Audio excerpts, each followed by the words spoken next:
I used to believe that betrayal came like thunder, sudden, deafening, impossible to miss. But I learned it's quieter than that. It starts with small lies, with a phone turned face down, with a sister who stops calling as often. When my husband Ethan betrayed me with my own sister, Lily, it didn't just shatter my marriage. It erased everything I thought I knew about love, family, and loyalty. I lost my job, my home, even my reflection in the mirror. Ethan said I'd never rise again, that I was finished. And for a while, I believed him.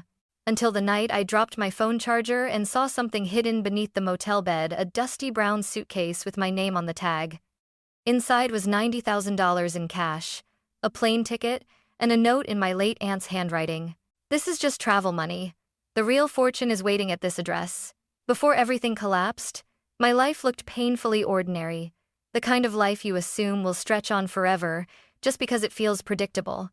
I was 33, living in Seattle, working as a marketing manager for a mid-sized firm that specialized in small business campaigns. It wasn't glamorous, but it was steady. I knew the people in my building by name. I brought coffee to the receptionist every Monday. I had plans, routines, and the quiet arrogance of someone who thought life rewarded effort. Ethan and I had been married for 5 years. He ran a small construction company, the type of man who wore work boots with confidence and always came home smelling like sawdust and late afternoons. He wasn't the most affectionate husband, but he was dependable. At least, I thought he was. And then there was Lily, my younger sister. She was the free spirit of the family, 3 years younger, radiant in every way I wasn't. Where I was careful, she was spontaneous. Where I followed the rules, she rewrote them. She used to call me the responsible one with a teasing smile, and I'd laugh, half proud, half tired. When Ethan and I bought our small condo near Green Lake, Lily helped us move in. She joked about how we looked like a grown-up couple, then spent the night drinking wine with us on the balcony, telling stories that made Ethan laugh harder than I'd heard in months. I didn't notice then how often he looked at her, how easily they fit into conversation. Every Sunday, she'd come over for dinner. Ethan insisted, saying, "She's family, Claire. You work too much. It's good to have her around." I agreed, because that's what sisters do, right? We share everything. But small things began to shift. Ethan started staying out late for client meetings. He'd text during dinner, then smile when I asked who it was. "Just work," he'd say. Lily began canceling plans with me, saying she was busy with someone new. Sometimes I'd catch her perfume lingering in our hallway even when she wasn't there. Once, I found a silver earring under the couch. Not mine. When I asked Ethan, he said, "It probably fell when Lily was visiting." I wanted to believe him. I forced myself to. Because the alternative, the thought that the two people I trusted most might share a secret, was unbearable. So I did what people always do before their lives explode. I ignored the warning signs. I kept working, cooking, cleaning, pretending that silence was stability and that distance was just exhaustion. But deep down, I already knew. Something between them had shifted, something invisible but undeniable. And once you sense that kind of betrayal, it's only a matter of time before it surfaces.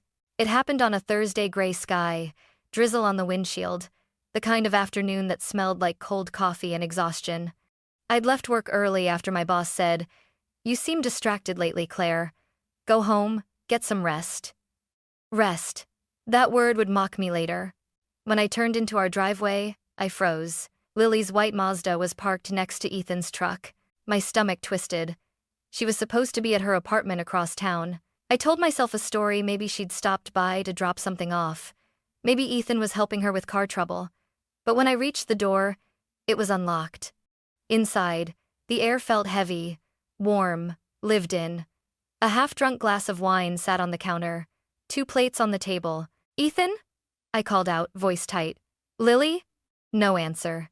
Just a faint sound down the hallway, laughter. My sister's laughter. I moved toward our bedroom, each step slower than the last. The laughter shifted, softer, intimate, threaded with something I'd never heard directed at me in years. I pushed the door open before I could change my mind, and there they were, Ethan and Lily, tangled in the gray sheets I'd changed that morning, his hands on her skin like they belonged there. For a second, no one moved. Then Ethan's face turned white. Lily gasped, clutching the blanket to her chest. Claire, Ethan started, stepping toward me. Don't. My voice came out sharp, unfamiliar. Don't you dare say my name. Lily's lips trembled. It's not what you think. I laughed. It sounded hollow. Oh, please. What else could it be? Ethan sighed. That same irritated sigh he used when I burned dinner. It just happened, Claire. You've been so distant lately. So this is my fault? I shot back. Because I trusted you? He ran a hand through his hair, exhaling. You're twisting this, Lily whispered. I didn't mean to hurt you. You didn't mean to? I snapped. You climbed into my bed. Her eyes filled with tears, but I didn't feel sympathy, only disbelief that the girl I'd protected all my life could do this. Ethan looked at me with something like relief, as if finally being caught was easier than pretending. Maybe we should stop lying to ourselves, Claire. Things haven't been working for a long time. The world went silent after that. No shouting, no drama, just a strange calm. I walked to the closet, grabbed a duffel bag, and began to pack. Where are you going? Lily asked, voice shaking. Anywhere you're not. Ethan called after me. Don't make this harder than it has to be. I paused at the door, looked back once. You already did. Then I left into the rain, into the wreckage of everything I thought was safe. And for the first time I realized, you don't lose everything in one day. You just finally notice it's already gone. The days after that felt like walking through smoke, everything blurred, nothing solid. I moved into a cheap motel on the south side of Seattle, the kind of place where the walls smelled like cigarettes and despair. Room 19. The bed squeaked, the heater rattled, and the only company I had was the buzz of the neon sign outside flickering vacancy. I filed for divorce, thinking I could at least reclaim some dignity. Instead, Ethan filed first. His lawyer sent a letter filled with words that didn't sound real. Emotional instability, abandonment, unfit for spousal maintenance. They were describing me as if I were a stranger. Lily never called. Not once. I saw photos online, her smiling beside Ethan at a charity event we'd once attended together. They looked happy. I almost laughed at the absurdity of it. When I lost my job 2 weeks later, I didn't even cry. My boss, Mr. Walsh, wouldn't look me in the eye. It's not performance, Claire, he said quietly. It's optics. Clients talk. Optics. I'd given that company 7 years, and now I was a liability because my husband had cheated. My parents didn't help. Mom called once, her voice soft but sharp underneath. Honey, maybe you pushed him too hard. Men don't like feeling cornered. I hung up. Dad didn't call at all. But Lily did through a text that said, I'm sorry things got messy. Maybe someday we can talk. I stared at it for a long time before deleting it. There are some bridges that deserve to burn. Bills piled up. My credit cards maxed out. I sold my wedding ring at a pawn shop for $300. The man behind the counter barely glanced at it before saying, Best I can do. I nodded. That's fine. At night, I'd stare at the motel ceiling and think about Ethan's last words before I left. You'll never rise again, Claire. You're just not built for it. Anyone's estate. Maybe he was right. Maybe I wasn't built for this kind of pain. I tried applying for jobs, sending resumes into the void, but no one called back. It was as if my name had become radioactive. People sensed failure and stayed away. The motel became my whole world, the hum of the vending machine, the stale coffee, the silence between 2 and 4 a.m. When the world forgets you exist. One night, I dropped my phone charger. It rolled under the bed, and I cursed, kneeling on the carpet to reach it. My fingers brushed against something solid, cold, metallic corners. I pulled it out, a dusty brown suitcase. Old, heavy, with a luggage tag dangling from the handle. And on that tag, written in looping ink I hadn't seen in years, was my name, Claire Anderson. That was the moment everything changed. Not because I knew what was inside, but because for the first time in months, I felt something that wasn't pain. I felt curiosity. I stared at that suitcase for a long time, sitting cross-legged on the motel floor, the neon light from the window washing everything in sickly pink. The tag dangled from the handle, the ink slightly faded, but unmistakable Claire Anderson, written in my Aunt Margaret's graceful cursive. Margaret Hughes, my mother's older sister, the eccentric one, The woman everyone in the family whispered about behind closed doors. She'd lived alone in Oregon, collecting evidence about conspiracies no one believed in. When she died the previous year, the family barely held a funeral. I'd sent flowers, nothing more. My pulse quickened as I turned the suitcase over and felt something taped to the bottom, a small key in a plastic bag. Typical Aunt Margaret, always hiding things in plain sight. The lock clicked open with a dull snap. Inside were stacks of cash, banded, neat, unmarked, $90,000. I just sat there, staring at it, waiting for reality to reassert itself. Under the cash was a yellowed envelope. My hands shook as I slid the letter out. Claire, if you're reading this, it means they've already taken everything from you, your job, your home, your peace. Don't waste time asking how I know. I've been watching this unfold for years. This is just travel money. The real fortune waits at this address. Below the paragraph was a handwritten address in Portland, Oregon. And one last line, underlined twice. Don't trust Ethan. Don't trust Lily. Finish what your mother started before they silenced her. I read those words over and over until they blurred. Before they silenced her. My mother, Evelyn, had died in what the police called a single-vehicle accident 10 years ago. Rain, slick roads, instant tragedy. No one questioned it, least of all me. Now the words on the page made my skin crawl. My throat tightened. What the hell did you know, Aunt Margaret? I whispered into the silence. The air felt heavier, as if the room itself was listening. Outside, a siren wailed somewhere far away. I shoved the money back into the suitcase, folded the note carefully, and sat on the edge of the bed. $90,000, a ticket to anywhere, and an address that might hold answers I wasn't sure I wanted. Sleep was impossible. Every time I closed my eyes, I saw my mother's car crumpled against a tree, Ethan's blank expression, Lily's trembling hands clutching a blanket. By sunrise, I'd made my choice. I wasn't running anymore. I was done hiding in this motel like a ghost waiting to disappear. I packed my duffel bag with a few clothes, my laptop, and that suitcase. Then I looked at my reflection in the cracked mirror and whispered, "You were wrong, Ethan. I will rise again." And for the first time in months, I meant it. The flight to Portland left early the next morning. I paid cash at the counter, using a fake smile to hide the fear clawing at my ribs. The agent handed me the ticket without looking twice, just another tired traveler with messy hair and too many secrets.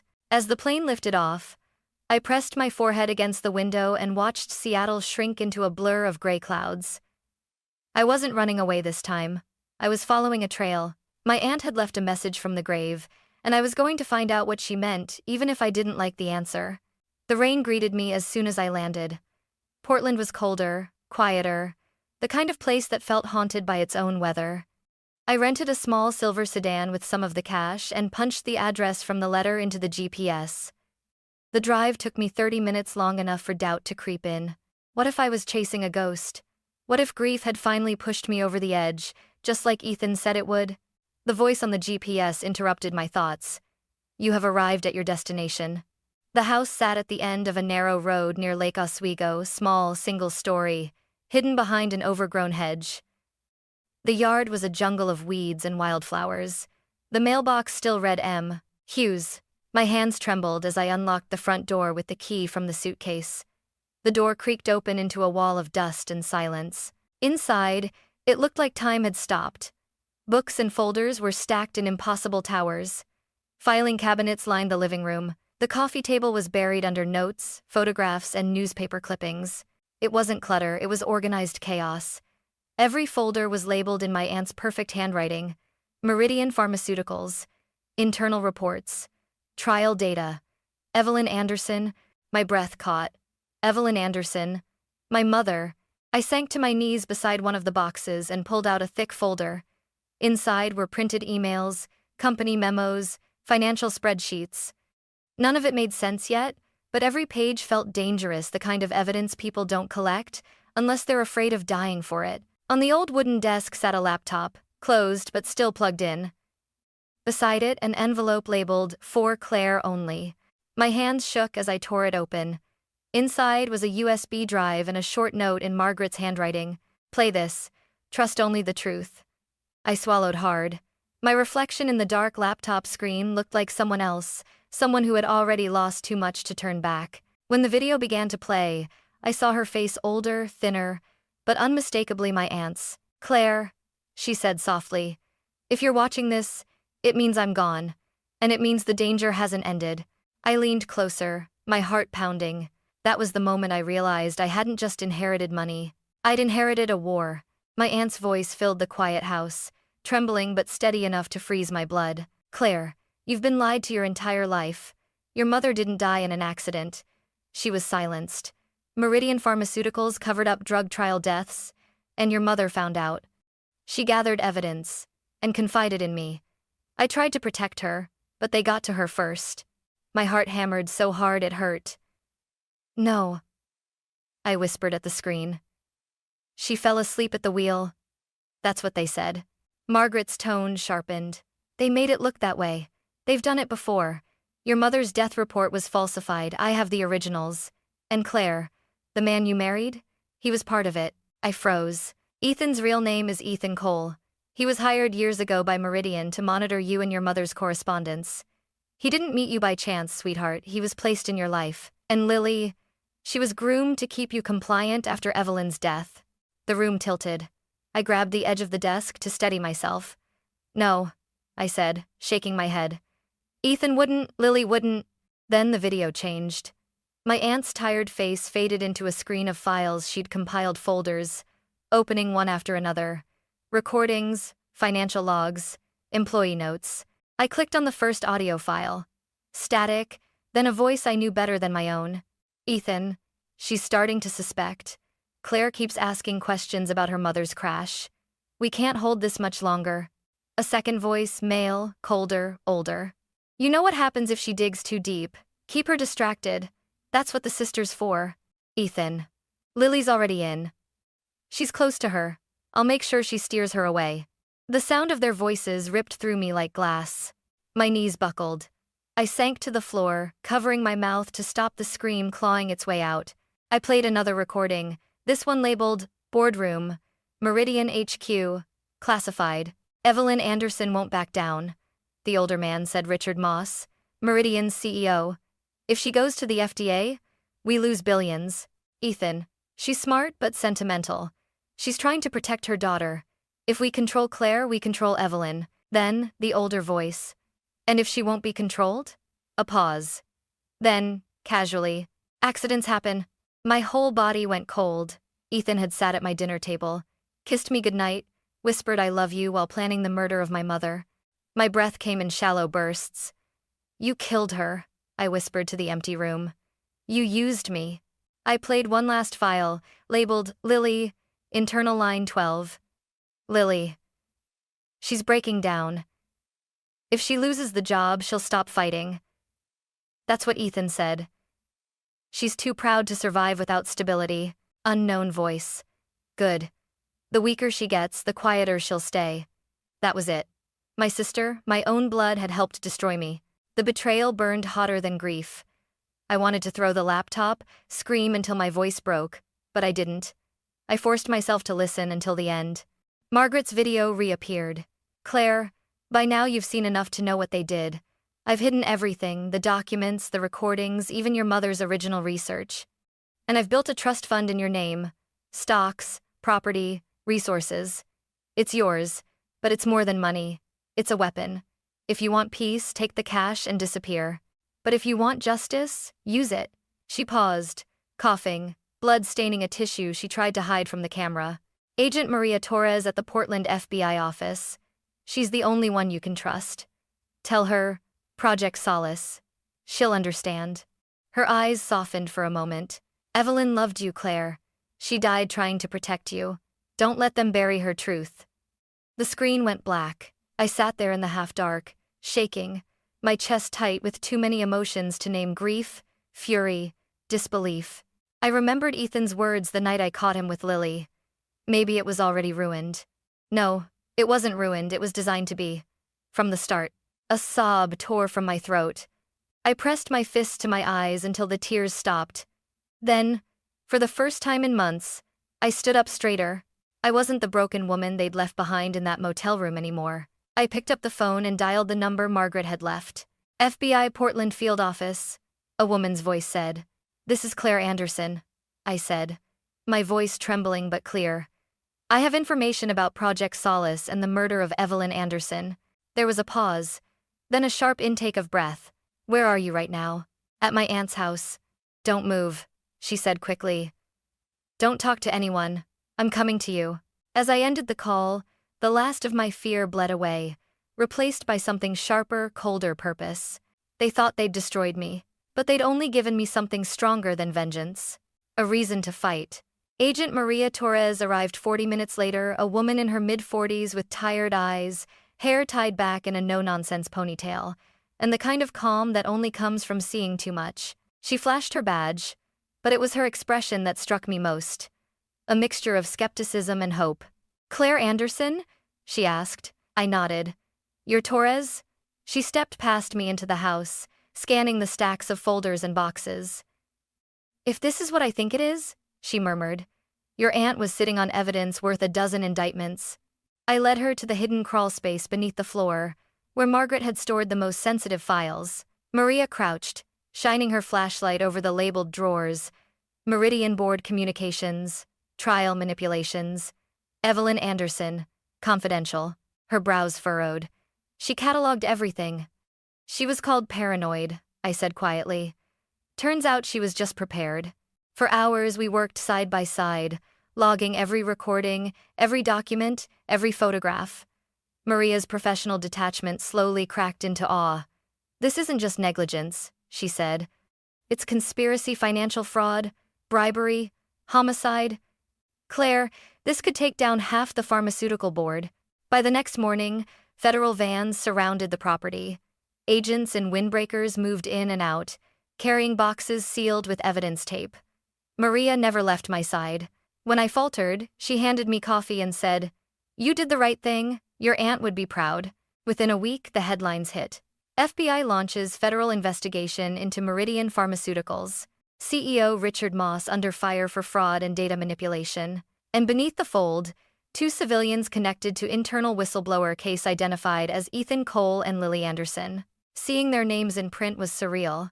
The betrayal that had felt so private now belonged to the world. Maria called me one evening from Washington.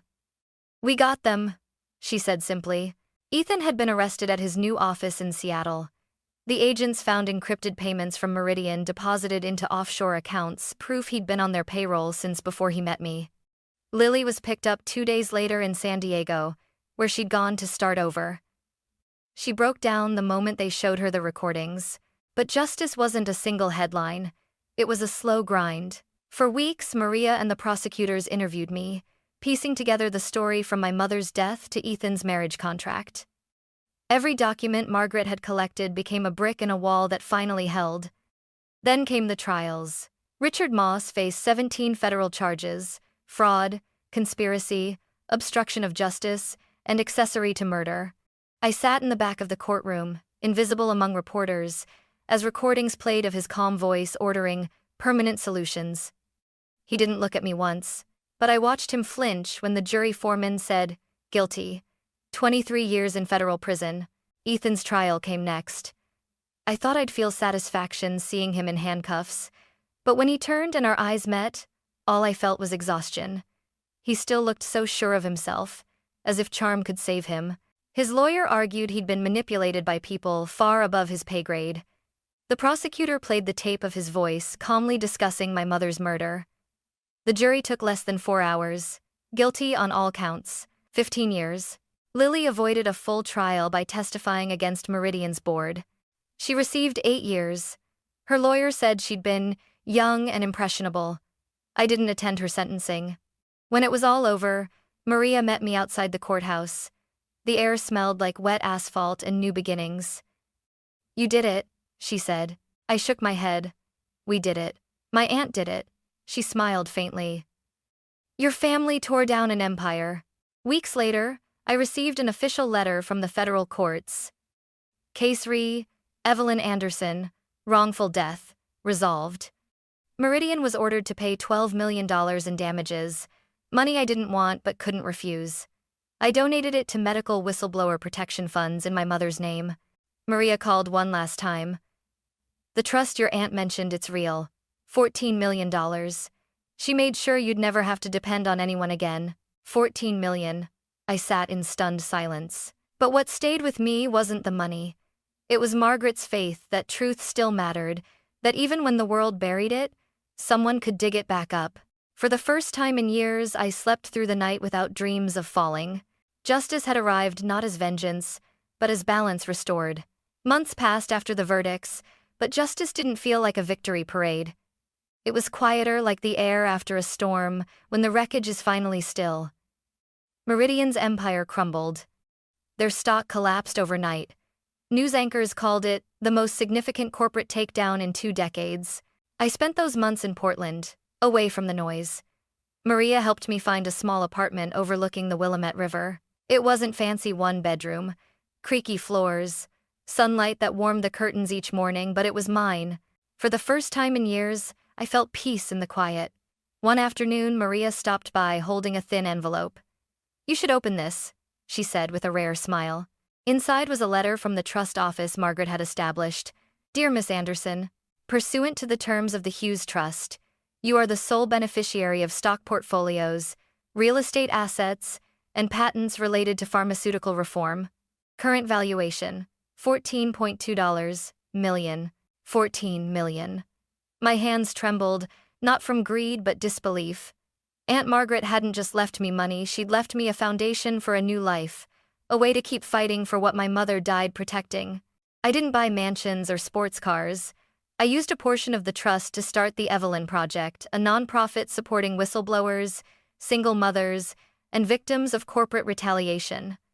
We funded legal defense teams, launched awareness campaigns, and gave survivors a place to tell their stories without fear. Every time someone said, "You're changing lives," I thought of my mother and my aunt, 2 women dismissed as emotional, paranoid, difficult, who turned out to be right. I kept the brown suitcase in my office, on a shelf above my desk. Still dusty, still scarred from its journey. Sometimes I'd run my fingers over the tag Claire Anderson and remember the woman I was when I found it. Fragile, betrayed, ready to disappear. Now I knew better. The real fortune wasn't the $90,000, or even the millions. It was the strength that came from surviving the wreckage, from standing up after being told I'd never rise again. Ethan once said I wasn't built for this kind of pain. He was right about one thing: I wasn't built for pain. I was rebuilt by it. Lily wrote from prison last month. Her letter began with, "I don't expect forgiveness." I haven't replied. Maybe one day I will. Or maybe silence is the only answer she deserves. Sometimes, I drive past the old motel, room 19 still flickers under that broken neon sign. I sit in my car and whisper, "Thank you," to the woman who crawled out of that darkness. Because she found not just justice, she found herself. And that, I've learned, is the kind of fortune no one can ever steal.